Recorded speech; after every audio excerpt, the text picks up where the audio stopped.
Dans les grandes gueules, un cri aujourd'hui d'aide, d'alarme, au secours, celui des tour opérateurs qui estiment qu'aujourd'hui c'est irresponsable de la part des Français qui vont partir en vacances cet été de ne pas se rendre dans les pays du Maghreb qui viennent de faire leur révolution comme la Tunisie et que c'est aujourd'hui une catastrophe économique pour ces pays.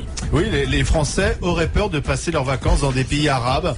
Alors ça touche la Tunisie, ça touche l'Égypte, ça touche également le Maroc, c'est plus surprenant. Alors certes, il y a eu un attentat à Marrakech, mais le Maroc n'a pas été déstabilisé par une révolution arabe, mais ces pays sont boycottés. Pourtant, les tarifs, il y a des promotions incroyables, c'est du moins 40, du moins 50%. Les responsables des tours opérateurs ne savent pas quoi faire, puisque visiblement ces promotions ne suffisent pas à séduire les Français, et ils comprennent pas. Ils disent finalement on ne devrait plus parler de politique, puisque ça fait fuir le Français. Bon, écoutez, s'ils ne comprennent pas, c'est pas très difficile à comprendre. Ça s'appelle la trouille. Les Français ont la trouille. Exactement.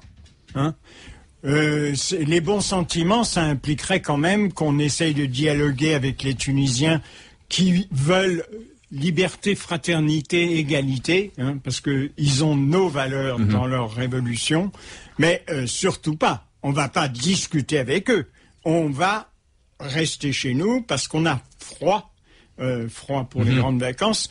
C'est-à-dire qu'on a la trouille. Mais alors, c'est tout simple. On applaudit la révolution de loin, mais on veut surtout pas y aller. Oui, mais enfin, d'ailleurs, est-ce qu'on applaudit ou est-ce qu'on s'inquiète du fait que mais est-ce que c'est pareil dans les autres pays? Ce serait intéressant de savoir, parce que je suis d'accord avec vous. Oui, les Anglais aussi. Les Anglais, par exemple, ne vont pas dans ces pays-là, ils vont venir en France. Est-ce que c'est pas un peu un sentiment général? Alors, on s'est tous posé la question. Un sentiment général des nantis.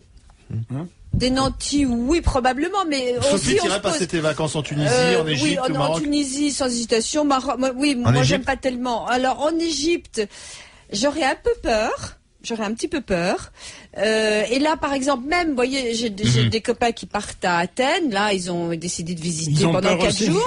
Et ben, ils commencent à se dire, est-ce qu'on n'y va pas en pleines émeutes, etc. Donc, non, mais c'est vrai que tout le monde, rationnellement, quand on a des enfants qu'on part en vacances pour se poser la question, je trouve ça désolant. Il se trouve que j'ai choisi cette année d'aller aux États-Unis, mais manger de la viande dans le Limousin. Et puis, il fait très chaud quand même en été, mais j'hésiterai pas. Tu comprends. Non, mais tu et là, comprends en ce moment, j'ai envie d'aller en Tunisie. Là, j'ai envie de voir ce qui se passe. Mais je peux comprendre.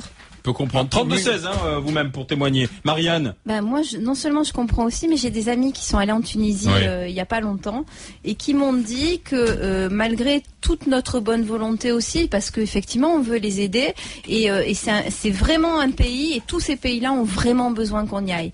Sauf que la réalité, c'est que les services sont totalement désorganisés, qu'en réalité ils m'ont dit ce qui les a surpris et ce qui les a vraiment frappés, ce sont les sacs en plastique. Donc en Tunisie, envahis par les sacs en plastique, c'est-à-dire que les personnes qui balayaient, les personnes qui nettoyaient ne sont plus payées parce que plus rien ne fonctionne. Et donc tu te retrouves peut-être dans un 5 étoiles que tu auras payé pas cher. Mais tu pourras pas sortir de ton hôtel, non pas parce qu'il y aurait de l'insécurité, etc., mais parce que toute l'économie tourne au ralenti et en fait le problème est beaucoup plus général et c'est très compliqué de dire à des familles qui ont envie de se reposer d'aller régler un problème qui est un problème international et c'est à notre gouvernement ou à tous les gouvernements peut-être du monde d'essayer d'aider la Tunisie et de la remettre sur pied. Tout le monde aide. Mais il y a des villes de touristes qui ont fait justement ce que tu dis est vrai et il y a justement des villes qui vivaient complètement du tourisme qui ont repris en main et on peut y aller. Il faut quand même inciter les gens à essayer d'y aller parce que moi on y va, plus pire ce sera. Un exemple concret, là j'ai une offre d'une semaine dans un 4 étoiles au Maroc ou Tunisie à peu près 480 €. Donc tu vois, c'est rien du tout. 4 étoiles tout neuf. André, Marianne a dit, on peut pas non plus faire la révolution à leur place ou en tout cas y aller parce qu'il faudrait à tout prix être solidaire des Tunisiens, des Égyptiens. S'ils sont pas intéressés par ce qui se passe à l'extérieur, ça prouve que quand ils font du tourisme, ils font du tourisme en vase clos et qu'ils ne voient rien, ils ne discutent avec personne. C'est ce qui arrive souvent en Tunisie d'ailleurs. Oui, ce qui arrive souvent. Non mais c'est le principe du Club Med. Quand on va au Club Med, c'est facile fascinant. Vous demandez aux gens Dans où tous est-ce que les vous clubs, allez en vacances. Ils vous disent je vais au Club Med. Ils vous disent à peine le pays. Et quand ils vous parlent du pays, ils vous parlent du club. Ils disent le Club Med de tel endroit est génial. Et je suis fascinée. Donc en fait, ils cherchent le soleil et la piscine. Ils cherchent c'est un vase clos à l'étranger. Le tourisme, c'est très bien parce que ça donne de l'argent au pays. Hein. Même dans un club. Moi, je ne voulais pas aller en Espagne quand elle était franquiste. J'ai 74 ans, c'est une vieille histoire. Mais en fait, j'ai eu tort. Hein, parce que finalement, l'invasion des touristes dans un pays clos, ça produit des choses bonnes. Mais des choses bonnes pour les gens du coin.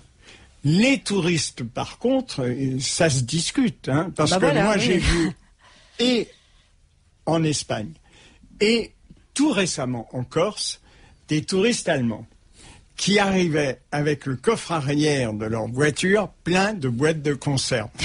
C'est-à-dire qu'ils ne voulaient pas manger local parce qu'ils avaient peur de tout ce qu'on peut imaginer. Les Français sont comme ça. La seule chose dont ils parlent, c'est la bouffe.